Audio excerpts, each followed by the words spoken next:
ভাই ব্যাং ভাই, এই দেখো একটা কত বড় কুয়া। হ্যাঁ, এতে অল্প জলও আছে দেখছি। তাড়াতাড়ি এসো বন্ধু, আমরা জলের সন্ধান পেয়ে গেছি। একটু জলে ডুবে আসি। কিন্তু বন্ধু, ওখানে লাভা কি তোমার ঠিক হবে? কেন? লাভা ঠিক হবে না কেন? জলের জন্য মরে যাচ্ছি। তাড়াতাড়ি চলো বন্ধু, ওখানে আমরা খুব সুখে থাকবো।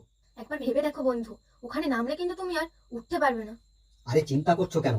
বর্ষা শুরু হলে এই কুয়ো ভর্তি হয়ে যাবে, তখন আমি ঠিক উপরে উঠে আসবো। কিন্তু তার আগে তো যদি কুয়ো শুকিয়ে যায়, তাহলে তো তুমি মারা যাবে। আহ, এখন অত ভাববার সময় নেই। তুমি চিন্তা করো না, এই কুয়োর জল কোনোদিন শুকোবে না। আমি আসি বন্ধু। হে আল্লাহ, এ কি করলাম! এ তো আর এক বড় বিপদে পড়লাম। এখন এই সাপের হাত থেকে আমি কি করে বাঁচবো?